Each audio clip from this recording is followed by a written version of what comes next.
कराची में Korangi creek oil refinery के करीब खुदाई के दौरान लगने वाली आग पर 13 घंटे बाद भी काबू न पाया जा सका। चीफ फायर ऑफिसर ने आग 2 से 3 दिन तक लगी रहने का खदशा जाहिर कर दिया। कहा, आग पर काबू पाने में शदीद मुश्किलात का सामना है। पाकिस्तान पेट्रोलियम लिमिटेड के मुताबिक ये जमीन से निकलने वाली कुदरती गैस है। बलोचिस्तान में भी ऐसी ही आग लगती रहती है।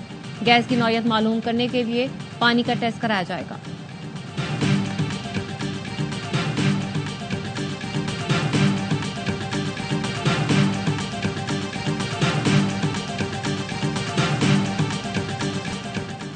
अक़लियतों के हुकूक की संगीन खिलाफ वर्जियों में मुलव्वस भारत अक़लियतों के हुकूक का चैंपियन बनने की पोजीशन में नहीं। तर्जुमान दफ्तर खारिजा कहते हैं, भारत में अक़लियतों पर हमले हुकूमती सरपरस्ती में होते हैं। भारत में अक़लियतों के खिलाफ नफरत, इम्तियाज और तशद्दुद की सरपरस्ती की जाती है।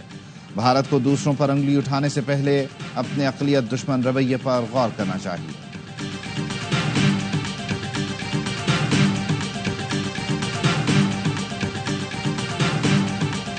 वफाकी वज़ीर दाखिला की ज़ेर सदारत इंसदाद दहशतगर्दी कमेटी का इजलास। मोहसिन नकवी का कहना था, दहशतगर्दी से निपटने के लिए वज़ीर आज़म, आर्मी चीफ और तमाम स्टेक होल्डर्स एक सफ़े पर हैं।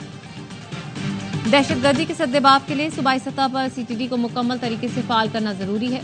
खैबर पख्तूनख्वा और बलोचिस्तान को दरपेश चैलेंजेस के पेश नज़र हर मुमकिन मदद फराहम करेंगे।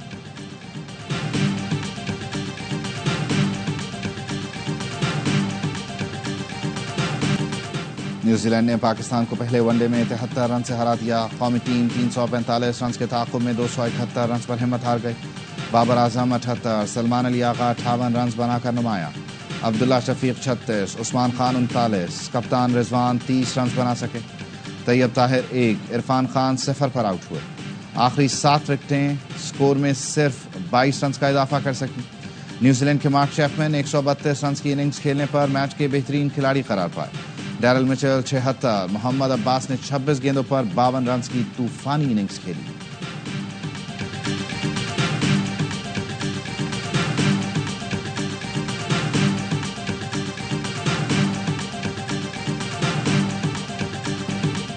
सात 7.7 शिद्दत के जल्जले ने म्यांमार और थाईलैंड में तबाही मचा दी। अमवात की तादाद 1000 हो गई। 2300 से ज्यादा जख्मी। जल्जले से कसीरुल मंजिला इमारतें मलबे का ढेर बन गई। जल्जले के असरात 900 किलोमीटर दूर बैंकॉक तक महसूस हुए। सदर आसिफ अली जरदारी और वजीर आजम शहबाज शरीफ का म्यांमार और थाईलैंड में जल्जले से जानी नुकसान पर अफसोस का इजहार। सदर जरदारी ने कहा, जल्जला मुतासरीन के गम में बराबर के शरीक हैं। वजीर आजम ने कहा, मुश्किल के वक्त में म्यांमार और थाईलैंड के साथ हैं।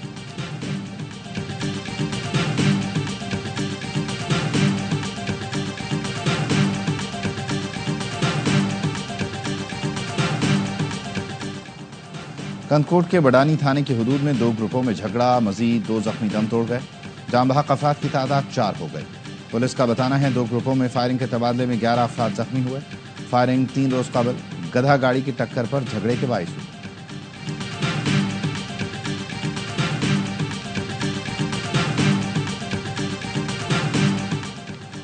डेरा गाजी खान पुलिस ने सरहदी चौकी लखानी पर दहशतगर्दों का हमला नाकाम बना दिया। पंजाब पुलिस की जवाबी कार्रवाई में 3 दहशतगर्द हलाक, मुतादिद जख्मी हुए।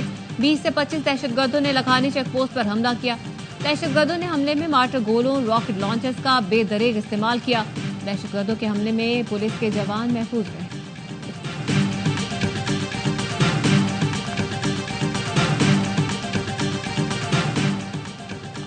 वफाकी हुकूमत अमन के लिए संजीदा है तो NFC इजलास जल्द बुलाए। वफाक एक तरफ खैबर पख्तूनख्वा को जिम्मेदार ठहराता है तो दूसरी तरफ फंड्स अपने पास रखे हुए है। मुशीर इत्तलात खैबर पख्तूनख्वा बैरिस्टर सैफ कहते हैं, गैर आइनी तौर पर फंड रोकने से ज़म अजला में दहशतगर्दी बढ़ रही है। तंजीम साजी के माहिर किसी वजीर की प्रेस कॉन्फ्रेंस से दहशतगर्दी खत्म नहीं हो सकती।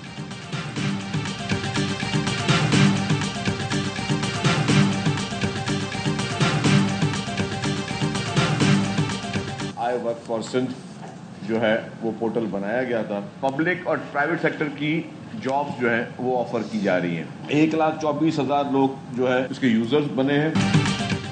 अवाम को रोजगार की फराहमी तरजीह है। सिंध में लोगों को मेरिट की बुनियाद पर रोजगार देंगे। सिंध हुकूमत की जानिब से बनाया गया जॉब पोर्टल अवाम के लिए मुफीद होगा। सिंध के सीनियर वजीर शजीर मेमन कहते हैं, जॉब पोर्टल को 14 लाख से ज्यादा अफराद ने विजिट किया।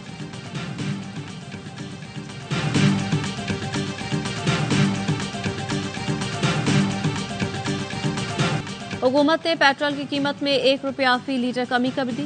पेट्रोल की नई कीमत ₹254.63 फी लीटर मुकर्रर। हुकूमत की जानिब से डीजल की कीमत ₹258.64 पर बरकरार रखी गई। मट्टी के तेल की कीमत में ₹1.26 फी लीटर का इजाफा। नई कीमत ₹169.38 मुकर्रर। नोटिफिकेशन जारी कर दिया गया। IMF की एक और शर्त पूरी। लग्जरी गाड़ियों की ईंधन पर लीबी ₹20 फी लीटर बढ़ाकर ₹70 कर दी गई। नोटिफिकेशन जारी। IMF को हाई ऑक्टेन पर ₹20 लेवी कम रखने पर एतराज था।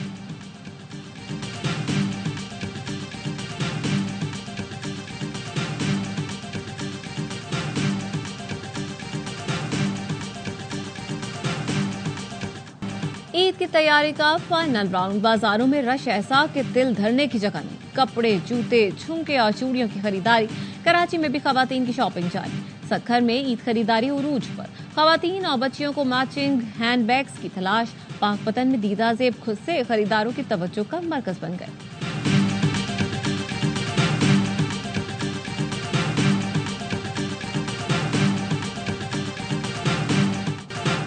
वीट बरामदगी केस में मुलजिम साहिर हसन से मिलने वाला मोबाइल फॉरेंसिक के लिए लाहौर भेज दिया गया। तफ्तीशी जराये का कहना है मुलजिम साहिर हसन के दीगर साथियों को शामिल तफ्तीश करने का फैसला किया गया है। मुलजिम बासिल की ट्रैवल हिस्ट्री भी FIA से मांगी जाएगी। मुलजिम के साथी मुल्क के दीगर शहरों से मनशियात का नेटवर्क ऑपरेट कर रहे थे। 3 अहम मुलजिमान के खिलाफ शवाहिद भी हासिल किए जा चुके हैं।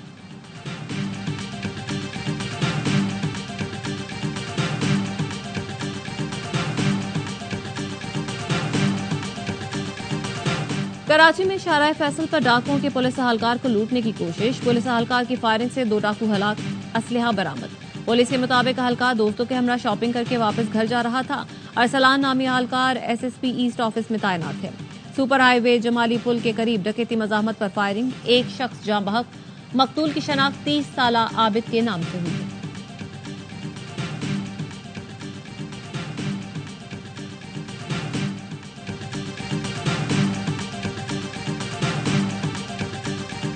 वजीर आला KP अली अमीन गंडापुर ने ईद पर कैदियों की सजा में 2 माह कमी का ऐलान कर दिया। महकमा दाखिला खैबर पख्तूनख्वा ने एलामिया जारी कर दिया। एलामिया में कहा गया है मुआफी का इतलाक दहशतगर्दी, कत्ल, अगवा और दीगर संगीन जुराइम पर नहीं होगा। सजा में कमी सिर्फ मामूली नौयत के जुराइम के कैदियों के लिए है।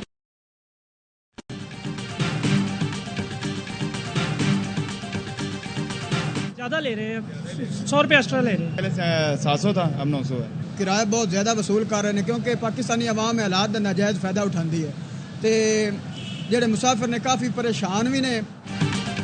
मुसाफिरों से जायद किराया वसूल करने वालों के खिलाफ कानूनी कार्रवाई की जाए।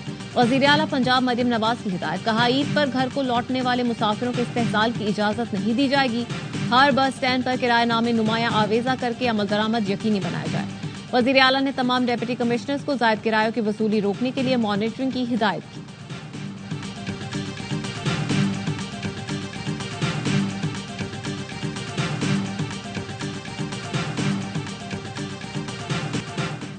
पाकिस्तान में गैर कानूनी तौर पर मुकीम गैर मुल्कियों और अफगान सिटीजन कार होल्डर्स के लिए पाकिस्तान छोड़ने में 3 दिन रह गए।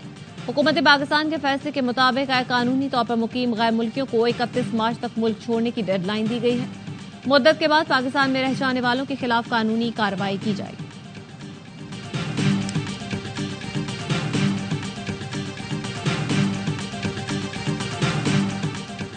तो 2025 का पहला जुज़वी सूरज ग्रहण आज होगा। सूरज ग्रहण पाकिस्तान में नहीं देखा जा सकेगा।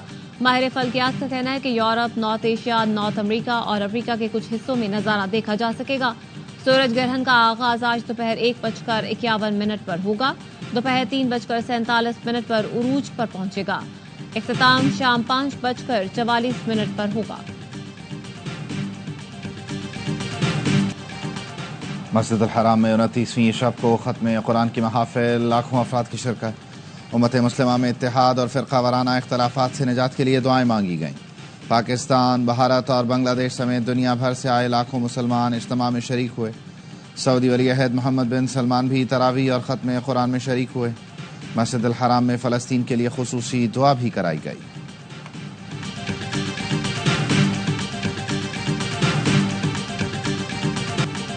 इसराइल ने जंगबंदी के खिलाफ वर्जी करते हुए गजा वालों पर कयामत ढा दी। इसराइली फोर्सेस की जनूबी और शिमाली गजा में वहशियाना बमबारी। 24 घंटे में 40 फलस्तीनी शहीद हुए। 10 रोज में इस्राएली बमबारी में शहीद फलस्तीनियों की तादाद 900 हो गई। 2000 अफराद जख्मी। जंगी जुनून में मुब्तला इसराइल ने लेबनान पर फजाई बमबारी शुरू कर दी। नवंबर में जंगबंदी के बाद इसराइल ने पहली बार लेबनान पर फजाई बमबारी की।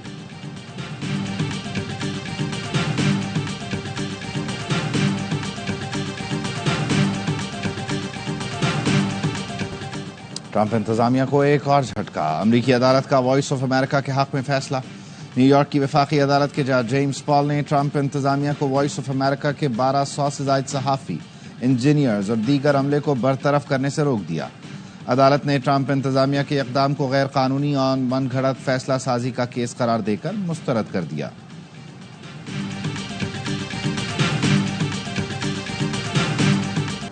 एलन मस्क ने एक्स अपनी ही कंपनी को फरोख्त कर दिया। एलन मस्क ने एक्स अपनी मसनूई जहानत की कंपनी XAI को $33 अरब में फरोख्त करने का ऐलान किया। मकसद एलन मस्क की मुख्तलिफ कंपनियों को आपस में यकजा करना है ताकि मसनूई जहानत के मॉडल्स की तरबियत को मजीद आसान बनाया जा सके। एलन मस्क ने इस इकदाम को बड़ी हिकमत अमली का हिस्सा करार दिया।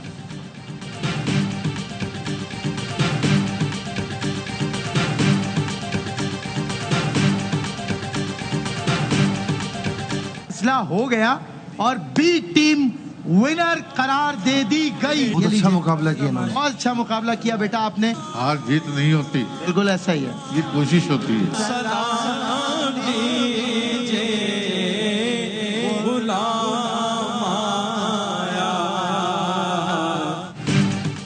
QTV का क्विज शो मालूमात का खजाना। टीम ए और बी का ग्रैंड फिनाले में टाई पड़ गया। फिर सवाल हुआ तो टीम ए हिम्मत हार गई। टीम बी ने जवाब देकर कांटे का मुकाबला जीत लिया।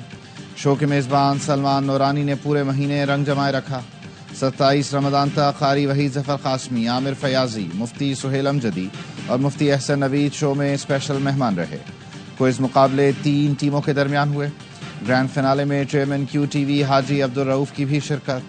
तीनों टीमों में इनामात और चेक्स तकसीम किए। शो का इख्तिताम नात ख्वानी पर हुआ।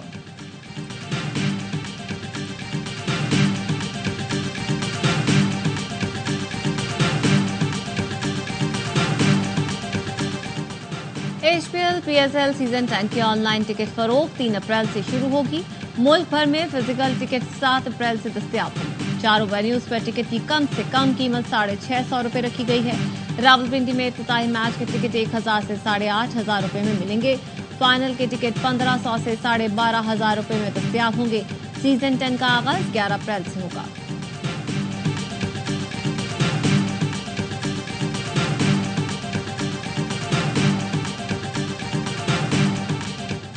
रवि बोपारा कराची किंग्स के हेड कोच और Mohammad Masroor high performance coach मुकर्रर। रवि बोपारा सीजन 9 में असिस्टेंट कोच थे।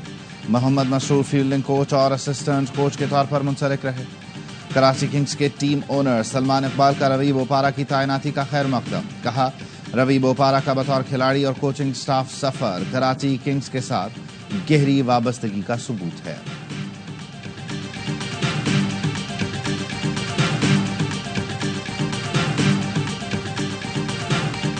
स्टेज और टीवी के मारूफ अदाकार लतीफ कपाडिया को दुनिया से गुजरे 23 बरस बीत गए। मशहूर टीवी ड्रामों में शीशे के आदमी, बारिशे बरज़, नादान नादिया और शिकस्त आरज़ू शामिल। उन्होंने मारूफ टीवी शोज 50-50 में भी यादगार किरदार निभाए।